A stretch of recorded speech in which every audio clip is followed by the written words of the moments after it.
Hello my dear ones, आज इस video में बात करने वाली हूँ ऐसे बिहेवियरल साइंस के बारे में जो बताएंगे कि कोई पर्सन है जिसका लाइफ का कोई पर्पस नहीं है। सबका लाइफ का कोई ना कोई पर्पस होता है। अब ज़रूरी नहीं है कि वो पर्पस आप किसी और को देखकर सेट करें या कोई बहुत ही बड़ा पर्पस होना चाहिए, लेकिन कुछ ना कुछ तो हम सबकी लाइफ का पर्पस होता ही है। तो वो कौन से साइंस है जिससे आपको पता चलता है कि एक पर्सन पर्पसलेस लाइफ जी रहा है। एक्चुअली इनको पहचानना इसलिए ज़रूरी है क्योंकि जो इंसान इस तरीके का होता है उसका लाइफ का कोई पर्पस नहीं होता। वो जनरली अपनी लाइफ को इसी तरीके से किल कर रहा होता है और वो कई बार अपने इन्फीरियरिटी में भी चला जाता है और फिर अपने आसपास के लोगों को भी इस तरीके से देख देख कर कंपैरिजन करने लगता है, खुद को भी परेशान करता है और या फिर नेगेटिव इन्फ्लुएंस करने की कोशिश करता है। अगर आप अपने बड़े सपने ऐसे लोगों के सामने बताते हैं तो वो आपको क्रिटिसाइज करते हैं, जनरली आपको इस तरीके के सजेशंस देने लग जाते हैं कि आप बहुत ही ज़्यादा भाग दौड़ कर रहे हैं, क्या फ़ायदा इतना ज़िंदगी में भाग दौड़ करने का, आराम से जियो। तो हमें अगर ये साइंस पता होंगे तो हम क्या कर सकते हैं, या तो ऐसे लोगों की मदद भी कर सकते हैं, उनको उनकी लाइफ का पर्पस ढूंढने में हेल्प करें, उनको मोटिवेट करें। और अगर वो ऐसा नहीं चाहते हैं, आपको सपोर्ट नहीं कर रहे हैं, तो ऐसे लोगों से थोड़ा सा डिस्टेंस बना के रखें क्योंकि ऐसे लोग काफ़ी नेगेटिवली इन्फ्लुएंस करते हैं हमें और वो तो अपना टाइम क्लिक कर रहे होते हैं, प्रोकास्टिनेट कर रहे होते हैं, पर्पसलेस जी रहे होते हैं। उनको देख देख के कई बार हम सेल्फ डाउट में चले जाते हैं कि कहीं ऐसा तो नहीं हम ही कुछ ज़्यादा भाग दौड़ कर रहे हैं और कुछ लाइफ में मिस कर रहे हैं। तो इसलिए ये सारे साइंस जानना बहुत ज़्यादा ज़रूरी है। इस वीडियो को हम शुरू करेंगे, लेकिन उससे पहले आप ऐप को डाउनलोड कर लीजिए क्योंकि उसमें ब्रीदिंग एक्सरसाइजेस, मेडिटेशन, अफर्मेशंस जब आप करेंगे तो उससे आपका माइंड एकदम काम रहेगा, आपके अंदर हैप्पीनेस क्वोशिएंट बढ़ेगा। तो चलिए फिर शुरू करते हैं इस वीडियो को। जी, तो पहले साइन की बात करते हैं, प्रोकास्टिनेशन डोमिनेट्स। ऐसे लोगों को ना बहुत ही ज़्यादा प्रोकास्टिनेट करने की आदत होती है। आप उनके बिहेवियर में हमेशा देखेंगे काम को टालने की एक आदत। ज़रूरी नहीं है कि उनका कोई बहुत ही बड़ी और कोई रिस्पॉन्सिबिलिटी उनके ऊपर है, कुछ और प्रायोरिटीज़ है, बिन बात के भी वो खाली अपना टाइम किल कर लेंगे, लेकिन वो काम को टालते रहेंगे। आजकल अच्छा थोड़ी देर में, इस तरीके से टालते रहेंगे। अब उनके पास एक नहीं बहुत सारे एक्सक्यूजेस हो सकते हैं। छोटे छोटे से स्मॉल इश्यूज़ को बहुत बड़े बड़े एक्सक्यूजेस बनाकर वो अपने आप को किसी ना किसी तरीके से कन्विंस कर ही लेंगे। कितना भी आप उन्हें सेंस ऑफ अर्जेंसी दिखा लें, लेकिन उनके पास कोई ना कोई रीजनिंग होगी कि वो अभी क्यों काम नहीं कर रहे हैं, क्योंकि उनको इतना ज़्यादा ये कंट्रोल करने लग जाता है क्योंकि उनके पास कोई पर्पस तो होता नहीं है। जब तक आपका कोई पर्पस नहीं है, जब तक आप अंदर से वो मोटिवेशन, वो एनर्जी, वो एंथुजियाज्म आप फील ही नहीं करोगे। ये सच है कि हम सबको हमारा पर्पस बहुत ही ज़्यादा एक ऐसी फोर्स देता है इंटरनल, जिससे हम सब लोग नेचुरली इंटरेस्ट के साथ एफर्ट्स डालते हैं। लेकिन जिसका कोई लाइफ में पर्पस ही नहीं होता है तो उसके अंदर की एनर्जी उसे सपोर्ट नहीं करती है। हाँ, एक्सटर्नल फोर्सेस, कहीं से किसी और का देखा सुना, कोई वीडियो देखा, किसी और को करते हुए देखा, तो थोड़े टाइम के लिए वो एक्सटर्नल चीज़ें उसको इम्पैक्ट करती हैं, लेकिन वो बहुत शॉर्ट टर्म के लिए होता है। जब तक आपके अंदर से नहीं आएगा तब तक वो लॉन्ग लास्टिंग नहीं होगा। तो ऐसे लोगों पर अगर कोई भी चीज़ काम करती है तो वो टेम्परेरी काम करती है और उसकी वजह से वो कभी कभार थोड़ा बहुत एक्टिव हो जाते हैं, लेकिन मोस्टली उन पर प्रोकास्टिनेशन इतना ज़्यादा डोमिनेट करता है कि वो बस हर चीज़ को टालते हैं। और साथ ही साथ वो कई बार आपको भी ऐसी रीजनिंग दे देते हैं कि जैसे आप बहुत ही ज़्यादा हमेशा हर काम को करने की जल्दबाजी में रहते हैं। इतना जल्दी क्या है लाइफ में, इतना भागने की ज़रूरत ही क्या है, आराम से करो, आज नहीं तो कल हो जाएगा। और ऐसी ऐसी रीजनिंग भी देते हैं कन्विंस करने के लिए कि आपको एक गिल्ट में भी डाल सकते हैं, सेल्फ डाउट में भी डाल सकते हैं कि जैसे आप एक मशीन की तरह ज़िंदगी जी रहे हैं और आराम तलबी से तो मज़ा मस्ती लेते हुए तो बस वो ही जी रहे हैं। तो ऐसे लोग बेसिकली थोड़े खतरनाक होते हैं, तो उनसे दूर है। अब ये वो खतरनाक नहीं होते कि आपको कुछ कर देंगे, मतलब ये आपके थॉट प्रोसेस को मैनिपुलेट करने वाले हो सकते हैं। तो थोड़ा सा इनको पहचान कर या तो इनकी हेल्प कीजिए अगर ये अपनी हेल्प कराना चाहते हैं, नहीं तो इनसे थोड़ा सा अपना एक डिस्टेंस मेंटेन कीजिए। और देखिए, ड्रिफ्टिंग थ्रू डेज, मतलब ये एक फ्रेज है जिसका मतलब ये है कि बिना किसी पर्पस के बस कट रही है दिन। एक दिन बीता, 2 दिन बीते, 3 दिन बीते, पता नहीं कैसे सालों महीनों बीत जाते हैं, कुछ पता ही नहीं। कल करेंगे कल करेंगे, वही प्रोकास्टिनेशन अभी जो मैंने बताया ना, फिर वो पूरा दिन पता नहीं कैसे निकल गया है। पूरा दिन इनके इमोशंस के क्लाउड में ये कैसे गोते लगाते रहते हैं, इनको खुद ही नहीं पता चलता है। क्योंकि कोई जब तक आपका पर्पस नहीं होगा, आपके पास डे का शेड्यूल नहीं होगा, तो आप करोगे क्या? क्योंकि आपको ये पता तो होना चाहिए ना कि क्या आपके लिए इम्पोर्टेंट है, क्या आप करना चाहते हो, और उस सब के लिए आपको अपने आप के साथ बैठना पड़ेगा, खुद से बात करनी पड़ेगी, अपने अंदर झांकना पड़ेगा। लेकिन ये वो सब कुछ जहमत उठाते ही नहीं है, बाहर की दुनिया से इन्फ्लुएंस होते हैं, अपने ही अजम्पशंस करते हैं, अपनी ही इन्फीरियरिटी पाल लेते हैं और अपना ही एक फाइनल डिसीजन बना लेते हैं कि शायद ये तो मुझसे होगा ही नहीं। सबके इतने बड़े बड़े पर्पस हैं, मेरा ये छोटा सा पर्पस अगर मैंने रख भी लिया, इसके लिए कर भी लिया तो क्या होगा। इसी सब ओवर थिंकिंग में इनके एक एक दिन कर कर बीते जाते हैं, पता ही नहीं चलता। इनके पास भी सेम टाइम है, लेकिन इनको हमेशा टाइम की ही किल्लत लगती है। इनको लगता है पता नहीं कैसे दिन बीत जाता है, पता ही नहीं चलता क्या हो जाता है। तो ये सारा बिहेवियरल इनके साइंस होते हैं, जिससे आपको पता चलता है कि कोई पर्पस नहीं है इनका लाइफ में। इसी तरीके से नेग्लेक्टिंग पर्सनल ग्रोथ, अपने आप को ग्रो ही नहीं करना चाहते हैं। अब ठीक है, चलिए मेरे अंदर कुछ एरिया ऑफ इम्प्रूवमेंट्स हैं, लेकिन अगर मैं उसको समझ रही हूँ कि मुझे कुछ नई स्किल्स सीखनी है या जो मेरे पास ऑलरेडी है उसको और पॉलिश करना है, तो मेरे को अपने ग्रोथ के लिए कुछ नया सीखना पड़ेगा, उसकी प्रैक्टिस करनी पड़ेगी, किससे मिलना जुलना पड़ेगा, कोई कोर्सेज करने पड़ेंगे। कुछ तो मुझे अपने पर्सनल लेवल पर ग्रोथ के लिए, चाहे वो फिजिकल, मेंटल, साइकोलॉजिकल, किसी भी लेवल पर कुछ भी ग्रो करना हो लाइफ में, अगर कुछ भी ग्रो करना होता है आपको, तो सबके लिए कुछ एफर्ट्स लगाने पड़ते हैं।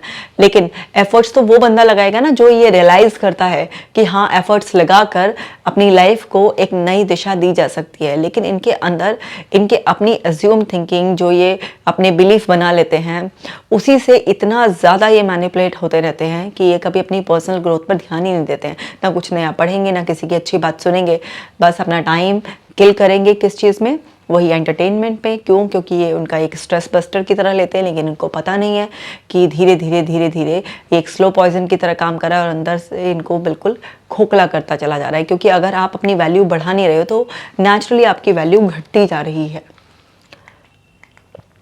और देखिए, इमोशनल इंस्टेबिलिटी, इनके अंदर इमोशनल इंस्टेबिलिटी इतनी ज़्यादा होती है, कभी भी स्टेबल नहीं रहते, कभी बहुत ही ज़्यादा एकदम जोश में आ जाएंगे, खुश हो जाएंगे और पता नहीं क्या क्या सोच लेंगे, ये करना है वो करना है, ऐसे मतलब एबनॉर्मल मोटिवेशन इनके अंदर से ऐसे जगा लेंगे। और वो सब एक्सटर्नल फोर्सेस से ही होता है। और कई बार इतने ज़्यादा डीप सौरों में चले जाएंगे कि इनसे ज़्यादा दुखी आत्मा कोई है ही नहीं। मतलब कुछ नहीं पता कब कौन सा इमोशन इनको कंट्रोल करने लग जाएगा। अपने इमोशंस पर इनका कोई भी अंडरस्टैंडिंग, कोई कंट्रोल नहीं होता है। अपने इमोशनल सेल्फ को ग्रेटिफाई करने के लिए बस ये कुछ भी करने के लिए तैयार रहते हैं और बहुत ही इनस्टेबल रहते हैं। बड़े सारे मूड स्विंग्स होते हैं, छोटी छोटी बातें भी बुरी लगने लग जाती हैं, टची से हो जाते हैं। और कभी कुछ करने के लिए आएंगे, किसी को मोटिवेट करने के लिए आएंगे तो इतनी बड़ी बड़ी बातें कर देंगे कि आपको तो यकीन ही नहीं आएगा कि ये वही सेम पर्सन है जो अभी मैं लास्ट टाइम मिली थी या एक दो दिन पहले देखा था और इतना डाउन सा लग रहा था। तो बड़ी इमोशनल इनस्टेबिलिटी इनके अंदर होती है। तो जब भी कोई इंसान अपने इमोशंस को अंडरस्टैंड नहीं करता और उनको फील करने, एक्सेप्ट करने और रिलीज़ करने के टाइम पर ध्यान नहीं देता कि किस तरीके से मुझे कौन सा इमोशन अभी फील हो रहा है, अंडरस्टैंडिंग हो मुझे, मैं उस इमोशन को पर्टिकुलरली कैसे फील करती हूँ वो मुझे समझ नहीं है। और मेरा रिलीज टाइम आइडियल क्या होना चाहिए कि वो इमोशन मुझे फील भी हो जाए बट मुझे अफेक्ट ना करे। तो जब तक आप ये अंडरस्टैंडिंग डेवलप नहीं करेंगे तो आप बहुत ही इनस्टेबल कंडीशन में रहेंगे। आपके मूड स्विंग्स बहुत होते हैं और फिर धीरे धीरे ये मूड डिसऑर्डर भी बन जाता है ना, पता ही नहीं चलता कि कब किस तरीके से आपका मूड में कितना स्विंग आएगा। तो वो सब क्यों होता है? क्योंकि आपका माइंड इतना फ्री होता है, आपके पास कोई पर्पस तो है नहीं, कुछ भी नहीं है। और आप जब फ्री होते हैं तो इधर उधर का कचरा ही दिमाग में जाता है और जब कचरा ही दिमाग में जाएगा तो फिर वो यही सारी प्रॉब्लम्स ही क्रिएट करेगा। और देखते हैं, ये है लैक ऑफ मोटिवेशन की बहुत ज़्यादा कमी होती है। क्यों? क्योंकि ये कभी भी पॉजिटिव सेल्फ टॉक नहीं करते हैं अपने आप से। बाहर से जितना भी नेगेटिविटी इनको मिल सकती है वो सब तो अपने अंदर बहुत आराम से ये ले लेते हैं, उसको रिपीट करते रहते हैं, ये नहीं है वो नहीं है, काश मुझे ऐसा बनाया होता, काश मुझे वैसा बनाया होता।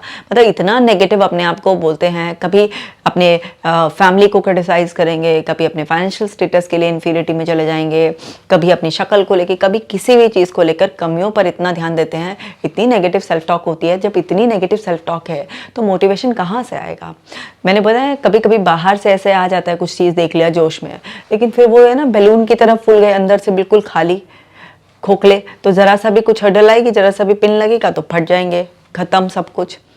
तो जब आपके अंदर से आप मोटिवेशन जगाएंगे, आप अंदर से अपने आप को सॉलिड बनाएंगे एक रॉक की तरह, वो अंदर सॉलिड होता है तो हडल चली जाती है। जिस भी चीज़ से आपका पत्थर टकराता है तो तो वो चीज़ चकनाचूर हो जाती है ना। तो आपको अंदर से बहुत सॉलिड बनाना होता है अपने आप को। वो कैसे बनेंगे आप? वो तब बनेंगे जब आप अपने ऊपर भरोसा करेंगे, अपने आप को कुछ अपने बारे में अच्छा बताएंगे। क्योंकि जो भी कुछ आप बार बार बार बार रिपीट करते हैं, गलत या सही, आपका ब्रेन उस पर विश्वास कर लेता है, उसे आपकी रियलिटी में बना देता है। तो अगर आपको आज अपने अंदर तमाम एरिया ऑफ इम्प्रूवमेंट्स भी दिखाई दे रहे हैं, आपको लग रहा है कि अभी आप जो चीज़ करना चाहते हैं उसके करने लायक आपके अंदर अभी प्रेजेंट में वो सब चीज़ें नहीं हैं, लेकिन आप जब धीरे धीरे बार बार बार बार पॉजिटिव सेल्फ टॉक से अपने आप को प्रिपेयर करेंगे, तो आप देखेंगे नेचुरली आपके अंदर वो पावर इग्नाइट होने लगेगी कि आप उस चीज़ को सीखना शुरू कर देंगे। और जिस भी चीज़ में आप इन्वॉल्व होते चले जाते हैं, बार बार उस चीज़ को करते हैं, वो चीज़ के लिए आप ट्रेन होते चले जाते हैं और फिर उस चीज़ को करने का कॉन्फिडेंस अपने आप आता है। और जब अंदर से आपके वो कॉन्फिडेंस आ जाता है, आपको वो स्किल डेवलप हो जाती है, तो आप नेचुरली मोटिवेटेड फील करते हैं। लेकिन नेगेटिव सेल्फ टॉक तो अंदर जो है उसे भी बर्बाद कर देती है। तो ये लोग इसलिए मोटिवेशन में लैक करते हैं। और देखिए, फीलिंग अनफुलफिल्ड, हमेशा इनको एक अनफुलफिल्ड वाली फीलिंग रहती है। किसी भी बात पे आप देख लो, कभी भी खुश नहीं होंगे, ऐसे अनफुलफिलमेंट सा इनके ऊपर रहेगा। हर चीज़ में इनको एक अधूरापन सा लगेगा। मतलब किसी भी चीज़ में आप कुछ भी कैसे भी इन्वायरमेंट में ले जाओ इनको, लेकिन इनको कभी भी ऐसा फुलफिलिंग फील नहीं होगा। हमेशा डिससेटिस्फाइड रहेंगे हर चीज़ से, क्योंकि फॉल्ट पिकर होता है ना, हमेशा हर चीज़ में नेगेटिव देखेंगे, कमी निकालेंगे। क्योंकि जब तक कोई इंसान का कोई पर्पस नहीं होगा, उसने अपने एफर्ट्स डाल के कुछ अचीव नहीं किया होगा, तो उसे कैसे पता होगी किसी भी चीज़ की वैल्यू? तो फिर उसे दूसरे के एफर्ट्स की भी कैसे वैल्यू होगी? तो सिचुएशन में सपोज कीजिए किसी पार्टी में गए, वहाँ पे कितने भी एफर्ट्स डाल के किसी ने कुछ अरेंजमेंट किया है, लेकिन जब इन्होंने अपने बलबूते पे कभी कुछ ऐसा अरेंज किया नहीं होता है या कुछ भी इस तरीके का नहीं किया होता है, तो उनको क्या पता कि कितने एफर्ट्स, कितनी मेहनत लगती है। और ऐसे में किसी को अप्रिशिएट किया जाता है और उस मोमेंट को इंजॉय किया जाता है। एक तो ये भी रीज़न होता है। दूसरा ये है कि क्योंकि ये अंदर से इनको अपनी असलियत पता होती है कि मैं अंदर से तो पूरा ही खोखला इंसान हूँ, तो फिर इनके अंदर इन्फीरियरिटी रहती है। तो ये और लोगों के बीच में जहाँ पर लोग इनको खुश दिखाई देते हैं, नाचते गाते या अपनी कोई सक्सेस स्टोरी शेयर करते हुए, कुछ भी और पर्पस पे डिस्कस करते हुए, तो इनको ना बहुत इन्फीरियर फील होता है। तो इसलिए उनके अंदर की वो जो फीलिंग्स होती हैं वो इनको इतना डोमिनेट करती हैं कि इनको किसी भी सिनेरियो में मज़ा नहीं आता। ना कुछ खा के मज़ा आएगा, ना किसी से बात कर मज़ा आएगा, ना किसी प्लेस पे घूमने में मज़ा आएगा, कुछ भी नहीं। क्योंकि पर्पसलेस लाइफ जी रहे होते हैं। ना कोई रूटीन उठने का, ना सोने का, ना खाने पीने के ढंग, कुछ भी नहीं है। और इतना ज़्यादा इनके अंदर डिससेटिस्फैक्शन डेवलप हो जाता है कि धीरे धीरे धीरे धीरे इनके रॉन्ग बिलीफ इन पर हावी होने लग जाते हैं। और ऑफ कोर्स फिर इश्यूज तो आने ही लगते हैं ना, चिड़चिड़ाए से रहते हैं, गुस्सा भी करने लग जाते हैं और दूसरों को भी नेगेटिव बोलने लग जाते हैं, दूसरों से जेलस पालने लग जाते हैं। तो ये सब तो होगा ही जब ऐसा होगा। और देखते हैं डिफ़िकल्टी इन मेंटेनिंग रिलेशनशिप। इनको बहुत डिफ़िकल्टी आती है रिलेशनशिप को मेंटेन करने में। इनके बिहेवियर में आप अक्सर देखेंगे लड़ाई झगड़े, चिड़चिड़ाहट, जेलस, बुराई करना, नेगेटिव पे ज़्यादा फोकस करना, क्योंकि इनकी बनती नहीं है। क्योंकि दूसरे इंसान से इनको जलन होती है, चिढ़ पैदा होती है। हाँ, दूसरा इंसान जैसे अपने आप को क्या समझ रहा है, क्योंकि ये इनकी अपनी इन्फीरियरिटी होती है जो बहुत ज़्यादा मैग्नीफाइड वे में दूसरे को सुपीरियर दिखाती है। तो ये हर बार ज़रूरी नहीं कि अपनी इन्फीरियरिटी को एक्सेप्ट कर लें। ये उस फीलिंग में अपने आप को और बेटर फील कराने के लिए दूसरे को क्रिटिसाइज़ करेंगे, डोमिनेट करने की कोशिश करेंगे, एक फॉल्स कॉन्फिडेंस शो करने की कोशिश करेंगे, या फिर दूसरे से बिल्कुल कट लेंगे। तो वो कुछ भी ऐसा करें तो उससे रिलेशनशिप तो ख़राब होता ही है ना। मतलब खुद कुछ नहीं करें, खुद का पर्पस नहीं है, तो दूसरों को भी अगर आप ये सलाह दोगे, अरे यार तुम कुछ ज़्यादा ही सोच रहे हो, तुम ज़्यादा ही भागा दौड़ कर रहे हो, अरे चलो छोड़ो अपना काम छोड़ो, आओ बैठो, हाँ घूमने चलेंगे, ये बातें करेंगे, वो बातें करेंगे।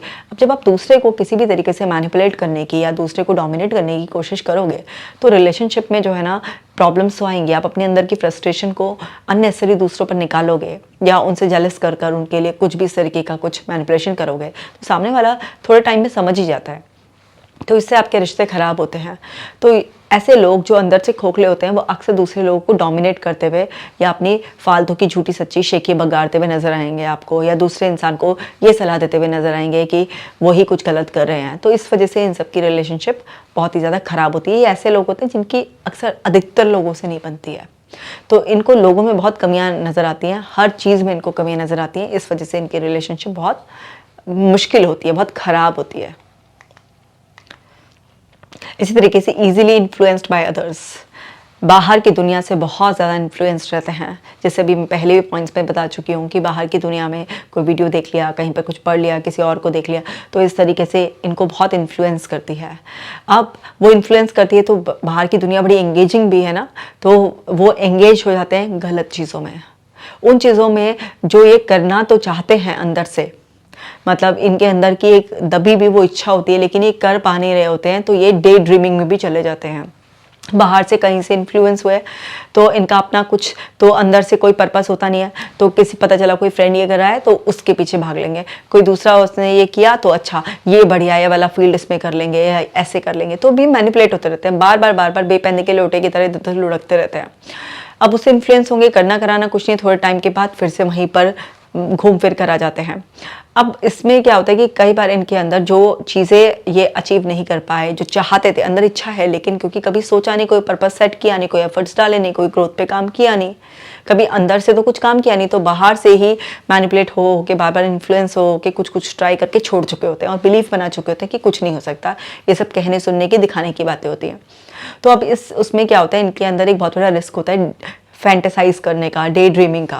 तो ये कई बार इस तरीके की स्टोरीज कुक करते हुए भी अपने दिमाग में ऐसे पकड़े गए हैं बहुत सारे केसेस, जिसमें कोई इंसान के अंदर दबी हुई इच्छा थी कि वो कुछ ऐसे करना चाह रहा था, लेकिन क्योंकि कभी उसने सीरियसली उसे समझा नहीं, एक्नॉलेज नहीं किया अपने अंदर की इनर कॉलिंग को, आवाज़ को, कोई पर्पस नहीं सेट किया, कोई एफर्ट नहीं डाले, तो वो बस एक आर्टिफिशियल दुनिया बना लेते हैं अपनी और उसमें बहुत ज़्यादा टाइम वेस्ट करते हैं। बाहर की दुनिया से इन्फ्लुएंस होकर जो भी इनके पास प्रेजेंट होता है उसको चेंज करते रहेंगे, कई बार तो दूसरे का पूरा लाइफस्टाइल ही कॉपी मार लेंगे, दूसरे के कपड़े पहनने के तरीके, दूसरे का बोलने का तरीका, मतलब सब कुछ इनका जो है ना दूसरे पर डिपेंड करता है। अब आप दूसरे पर, बाहर की दुनिया पर इतना ज़्यादा डिपेंड हो गए और बार बार चेंज होते रहोगे, तो आप बताओ ना, आपकी लाइफ की डायरेक्शन अगर बार बार चेंज होते रहेंगे तो कोई एक पर्पस कैसे अचीव कर पाओगे आप? मतलब ये तो वही बात हो गई कि आप गाड़ी में बैठकर चले और आप ड्राइवर को बार बार बोल रहे हो कि लेफ्ट ले, राइट ले, लेफ्ट ले, राइट ले, पीछे ले ले, अभी ये ले ले, मतलब बार बार आप डायरेक्शन चेंज करते रहोगे तो आप अपनी मंजिल पे कैसे पहुंचोगे? तो इतना इन्फ्लुएंस्ड होते हैं ऐसे लोग, तो समझ जाइए कि जो ज़्यादा दूसरे से बहुत इन्फ्लुएंस हो रहा है, बार बार अपना पर्पस, अपना मोटिव, कोई भी गोल अगर बनाया भी शॉर्ट टर्म, ऐसा नहीं कि ये बिल्कुल भी कोई गोल नहीं बनाते हैं लेकिन बहुत ही छोटे से स्मॉल, और उसमें भी बार बार फ्लक्चुएशन होता है, बहुत चेंज होते रहते हैं। तो अगर कोई बहुत ज़्यादा दूसरे से मैनिपुलेट हो रहा है, बार बार चेंज हो रहा है, इतना इन्फ्लुएंस में है कि जिसने बाहर वाले ने जो इनके दिमाग में फिट कर दिया बस उसी तरीके से ये कंट्रोल में आ गए, तो समझ जाइए उसका अपना कोई ओपिनियन नहीं है, उसका अपना कोई पर्पस नहीं है। वो तो एक ऐसा खाली व्यक्ति है जो कभी भी कोई भी अपने साथ लगा सकता है, घुमा सकता है और फिर छोड़ सकता है। और देखते हैं, ये है absence of Joy and passion. इनके अंदर वो खुशी, वो पैशन की कमी होती है। कहाँ से आएगा वो खुशी, कहाँ से आएगा वो पैशन, ये सारे अंदर के इंटरनल मैटर है। और इंटरनल वर्ड से कभी कनेक्ट हुए नहीं है, अपने आप को समझा नहीं है, दूसरे से इतना ज़्यादा इन्फ्लुएंस्ड है, कोई पर्पस वगैरह कभी सेट नहीं किया, या तो इनकी ट्रेनिंग भी एब्सेंट हो सकती है, कभी इनके बड़ों ने जिन्होंने परवरिश दी है उन्होंने इनको कभी सिखाया नहीं, कभी बाहर की दुनिया से कंपैरिजन कर करके इनको इतना ज़्यादा बाहर की दुनिया पर ही डिपेंडेंट बना दिया कि इन्होंने कभी अपने आप से कनेक्टिविटी बनाई नहीं। तो ये भी हो सकता है। ऐसे लोग जो कभी अपना लाइफ का पर्पस ढूंढ नहीं पाते, सेट नहीं कर पाते, तो उनकी अक्सर चाइल्डहुड ट्रेनिंग में भी बहुत बड़ी कमी होती है कि उन्होंने कभी अपने बड़ों को भी इस तरीके से देखा नहीं होता, किसी चीज़ के लिए पैशनेट, डेडिकेटेड, गोल ओरिएंटेड, तो उन्होंने भी कभी सीखा नहीं होता। या फिर कई बार बचपन में ही बहुत ज़्यादा कंपैरिजन किया जाता है, बहुत ज़्यादा बाहर की दुनिया से इन्फ्लुएंस शो किया जाता है, तो इस वजह से भी ऐसे इंसान की ऐसी हालत हो जाती है। और कई बार अच्छी पेरेंटिंग के बावजूद भी कोई इंसान इस तरीके का लाइफ में मतलब बन सकता है, अपने कंफर्ट जोन बना सकता है। कई बार क्या होता है ना कि बहुत ज़्यादा अगर स्टार्टिंग से ही कोई कंफर्ट मिल जाए तो भी इंसान बिल्कुल ही ऐसे आलसी हो जाता है, उसे लगता है कि करने का क्या ही फ़ायदा है। तो इन लोगों के अंदर कोई जॉय, पैशन, ये सब चीज़ें इनके अंदर मिसिंग होती हैं। अब जब आप किसी भी चीज़ के लिए आप देखोगे कि जहाँ पर एक एंथुजियाज्म शो करना है, एक पैशन शो करना है, लेकिन आप इन लोगों को कभी भी किसी चीज़ के लिए एंथुजियास्टिक नहीं देखोगे। सब चीज़ें करेंगे, एक्टिविटी में पार्टिसिपेट करेंगे, लेकिन बिल्कुल नॉर्मल ऐसे जैसे मैकेनिकली, मतलब इमोशनलेस होकर करेंगे। डांस भी करेंगे तो ऐसे करेंगे बस रोबोट की तरह हाथ पैर हिला रहे हो, मतलब इनके अंदर वो चीज़ें आप महसूस ही नहीं करेंगे। इनके चेहरे पर भी आप ज़्यादातर फ्लैट एक्सप्रेशंस ही देखेंगे। क्यों? क्योंकि रियल हैप्पीनेस, वो जॉय वाली फीलिंग, जो पैशन है, जो भी सारे पॉजिटिव इमोशंस हैं या कोई भी नेगेटिव इमोशन भी अगर कभी कोई रिफ्लेक्ट होता है तो इमोशंस यानी कि आपका इंटरनल मैटर है, अंदर से वो चीज़ें आपको फील हो रही होती हैं। तो वो कभी इन्होंने अपने अंदर की दुनिया को समझा ही नहीं होता। जब अंदर की दुनिया को कोई समझ कर उसके हिसाब से जीता ही नहीं है तो वो बाहर की दुनिया के हिसाब से जिएगा, क्योंकि एक इंटेलिजेंस तो कुदरत ने हमें अंदर देकर भेजी है और एक ये बाहर से जो बुद्धि बनती है हमारी, वो हमारे पास आती है समझ। तो कुछ लोग क्या करते हैं, अपने अंदर की समझ से कभी नहीं अपनी ज़िंदगी को चलाते, ऑपरेट ही नहीं करते अपने आप को, केवल बाहर से जो भी उनकी कंडीशनिंग हुई है उसी के हिसाब से ही अपने आप को चलाते हैं। तो जब आप केवल बाहर की समझ से ही अपने आप को चलाते हैं, कभी अपने अंदर कनेक्ट नहीं होते हैं, तो फिर वहाँ पर आपके अंदर किसी भी चीज़ का ऐसा पैशन या जॉय नेचुरली नहीं आ सकता। टेम्परेरी तो आ सकता है, क्योंकि बुद्धि भी सक्षम है थोड़े इमोशंस को इन्फ्लुएंस करने में, लेकिन लिमिटेड वे में। तो ये थे 9 बिहेवियर्स जिससे आप पता लगा सकते हैं कि कोई पर्सन अपनी लाइफ में उसका कोई पर्पस नहीं है, तो आप उसे हेल्प भी कर सकते हैं अगर आपका कोई नियर डियर वन है और वो तैयार है इस चीज़ के लिए। बेचारे की कभी कोई ट्रेनिंग नहीं हुई ऐसे, है ना, कभी उसको पता ही नहीं कि कैसे अपनी लाइफ का पर्पस ढूंढते हैं, कैसे कोई गोल सेट करते हैं, तो आप उसे बता सकते हैं, उसकी मदद कर सकते हैं, दूसरों की मदद कीजिए, उसको एक बेटर लाइफ जीने में, उसे एक नया नज़रिया देने में हमें ज़रूर मदद करनी चाहिए। लेकिन अगर कोई इंसान ऐसा है जो अपने आप को बदलना ही नहीं चाहता, जो समझकर भी समझना नहीं चाहता, तो फिर ऐसे इंसान से थोड़ा सा डिस्टेंस मेंटेन करके ज़रूर रखिए, क्योंकि ऐसा पर्सन धीरे धीरे आपको भी नेगेटिवली इन्फ्लुएंस करता है। क्योंकि आपको पता है ना, हमारे पास हमारे ऊपर हमारे एनवायरनमेंट का बहुत ज़्यादा असर पड़ता है, नेगेटिव वे में भी और पॉजिटिव वे में भी। और ऐसा आपने बहुत बार सुना होगा ना ऐसे डायलॉग्स की, आप जो भी होते हैं वो आपके आसपास के 5 लोगों का एक एवरेज ही होते हैं। तो आप अपने आसपास किस तरीके के लोगों को रखते हैं, ये भी बहुत ज़्यादा इंपॉर्टेंट होता है। तो अगर मदद कर सकते हो करो, नहीं तो फिर अपने आप को बचाओ, कहीं ऐसा ना हो कि नेगेटिव इन्फ्लुएंस से आपके पर्पस पे कोई फ़र्क पड़ रहा हो। ठीक है, सो उम्मीद करती हूँ कि आपको अच्छी तरीके से सब समझ में आ गया होगा। आप अपना खास ख्याल रखना। मैं मिलूँगी आपसे नेक्स्ट वीडियो में।